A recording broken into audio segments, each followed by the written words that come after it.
അസ്സലാമലൈക്കും. പുതിയൊരു വീഡിയോയിലേക്ക് എല്ലാവർക്കും സ്വാഗതം. ഞാനിന്നിവിടെ ഉണ്ടാക്കാൻ പോകുന്നത് പെട്ടെന്ന് ഉണ്ടാക്കിയെടുക്കാൻ പറ്റിയ ഉള്ളി വാട്ടാതെ ഒക്കെ നല്ല ടേസ്റ്റി ആയിട്ടുള്ള ഒരു ചിക്കൻ കറിയാണ്. ഇതൊന്ന് കണ്ടു നോക്കുക. കണ്ടിട്ട് നിങ്ങൾക്ക് ഇഷ്ടപ്പെടുകയാണെന്നുണ്ടെങ്കിൽ ലൈക്ക് ചെയ്യുക, ഷെയർ ചെയ്യുക, സബ്സ്ക്രൈബ് ചെയ്യുക, കമൻറ്റ് ചെയ്യുക. ഞാനൊരു 1/2 കിലോ ചിക്കൻ വെച്ചിട്ടാണ് ഇത് ഉണ്ടാക്കിയിട്ടുള്ളത്.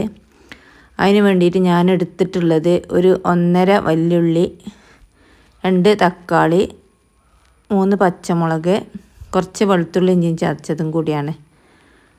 അതൊക്കെ ഈ കുക്കർക്ക് ഇട്ട് കൊടുത്തതിന് ശേഷം അതിക്ക് കുറച്ച് മല്ലി ചെപ്പും കരിവേപ്പിൻ്റെ ഇലയും ഇട്ടുകൊടുത്ത് കഴുകി എന്നൊക്കെ ചിക്കനും ഇട്ട് കൊടുത്തതിന് ശേഷം ഒരു 5 ടീസ്പൂണ് മല്ലിപ്പൊടി, 1.5 ടീസ്പൂൺ മുളകും പൊടി, 1/2 ടീസ്പൂൺ മഞ്ഞൾപ്പൊടി, 1/2 ടീസ്പൂണ് പെരുംജീരകത്തിൻ്റെ പൊടി, 1/2 ടീസ്പൂണ് കുരുമുളകിൻ്റെ പൊടി, കുറച്ച് ഗരം മസാലയും പാകത്തിന് ഉപ്പിട്ടിട്ട് കുറച്ച് വെള്ളം ഒഴിച്ചിട്ട് ഒരു 2 ടീസ്പൂണൊക്കെ വെളിച്ചെണ്ണയും കൂടി ഒഴിച്ചിട്ട് ഒരു 3 വിസിൽ ആണിത് വന്നത്.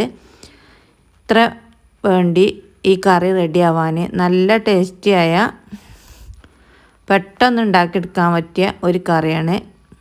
ഉള്ളി വാട്ടും ഒന്നും വേണ്ട. ഇങ്ങനെ ഉണ്ടാക്കാത്തവർ ഇങ്ങനെ ഒന്ന് ഉണ്ടാക്കി നോക്കുക. ഇതാണ് ഇന്നത്തെ വീഡിയോ. പുതിയൊരു വീഡിയോ ആയിട്ട് കാണുന്നത് വരെ അസ്സലാമു അലൈക്കും.